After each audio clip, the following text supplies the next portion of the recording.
Assalamualaikum warahmatullahi wabarakatuh.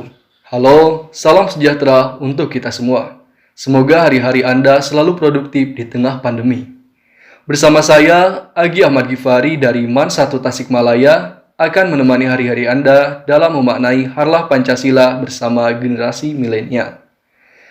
Peristiwa pertempuran Sukamanah berdarah pada tanggal 25 Februari 1944 yang dimotori Kiai Haji Zainal Mustofa beserta santri-santrinya memegang peranan penting dalam menciptakan tonggak sejarah kemerdekaan Indonesia.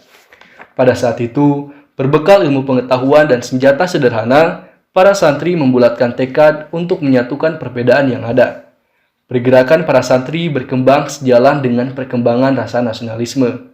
Nasionalisme berupa kesadaran bertanah air, berbangsa, dan berbahasa yang satu demi kemajuan paripurna Nusantara. Pancasila adalah roh yang membakar semangat nasionalisme generasi milenial. Siogianya, Pancasila sebagai falsafah bangsa dan dasar negara harus senantiasa hadir sebagai suluh yang menerangi langkah dan perjalanan hidup bangsa Indonesia. Pancasila harus terus-menerus ditafsirkan dan direformulasikan makna dan perwujudannya sesuai dengan perkembangan zaman.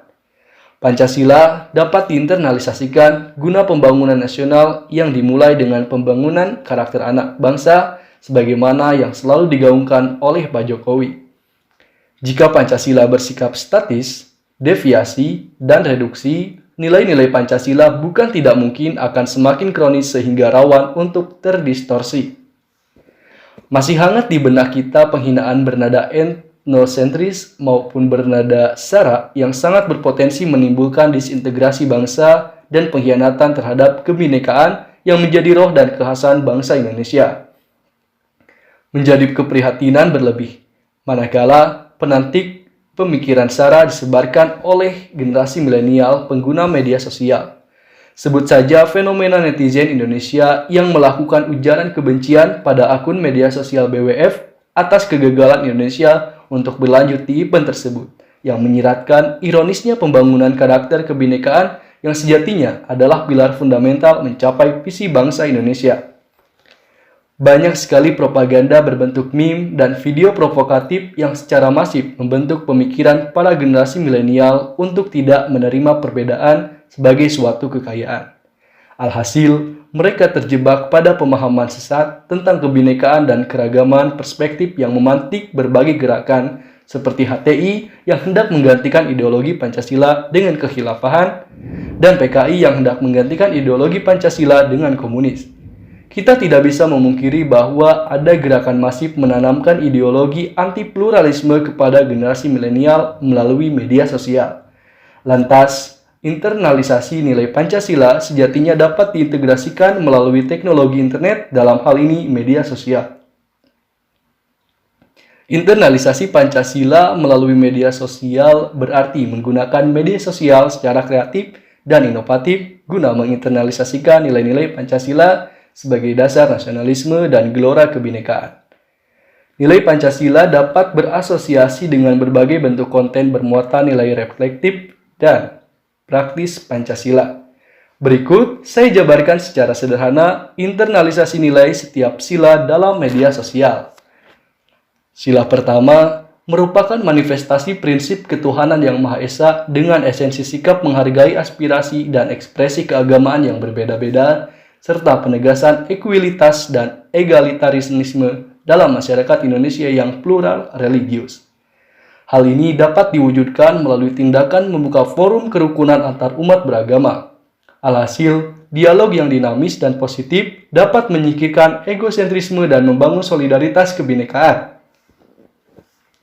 Inovasi ini dimaksudkan untuk mengembangkan semangat pluralisme dan meminimalisasi potensi agama sebagai ruang separasi dan privatisasi antar warga negara.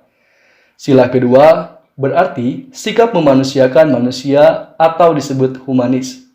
Keragaman identitas bukan sekadar dekorasi, namun mengarah pada persaudaraan dunia, baik mengakui dan memuliakan hak dasar warga negara maupun menggunakan daya dan hasanah untuk ikut melaksanakan ketertiban dunia.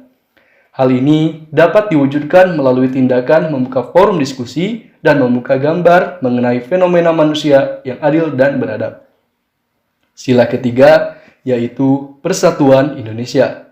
Mempunyai konsekuensi pengakuan pada pluralitas masyarakat Indonesia, upaya praktis sila ini adalah memiliki rasa nasionalis, mampu menggalang persatuan dan kesatuan guna memperkecil friksi yang berakar dari keberagaman antar warga negara.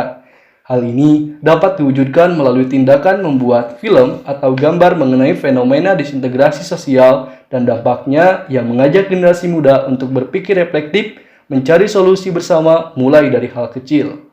Sila keempat, menyumbang paradigma musyawarah yang berkelindan dengan penguatan kedaulatan rakyat dan semangat persaudaraan. Alhasil, internalisasi sila keempat dapat diwujudkan melalui sikap partisipasi aktif dan bermusyawarah dalam menyelesaikan setiap problema kolektif. Hal ini dapat diwujudkan melalui tindakan menyelenggarakan forum diskusi mengenai perkembangan sistem demokrasi di Indonesia. Misal, ikut berpartisipasi dalam lomba vlog dan podcast Hari Kelahiran Pancasila yang diselenggarakan oleh DPRD Provinsi Jawa Barat. Sila kelima, menunjukkan keadilan yang tidak boleh memihak. Sila ini mengandung pemahaman bahwa kemakmuran harus merata bagi seluruh rakyat Indonesia dan untuk melindungi kepentingan kelompok kecil. Perwujudan sila ini antara lain membuat sebuah website atau grup di mana memberi kesempatan generasi milenial untuk melaporkan atau menulis atau mereka mengenai laju keadilan sosial di lingkungan sekitarnya. Dengan begitu, Pancasila tidak berhenti pada pendidikan falsafah atau formalitas kurikulum belaka, namun keropos di dalamnya, tapi mampu diaktualisasikan dalam tindakan nyata yang berasaskan pada minat, tantangan zaman, dan arah gerak peradaban. Bahkan, dengan menggelorakan Pancasila melalui media sosial, roh nasionalisme akan selalu terpatri dalam benak generasi milenial dan penghargaan atas berbagai perspektif maupun perbedaan akan semakin terpupuk. Perbedaan tidak lantas membuat permusuhan, namun justru memperkaya identitas dan arus pemikiran suatu bangsa.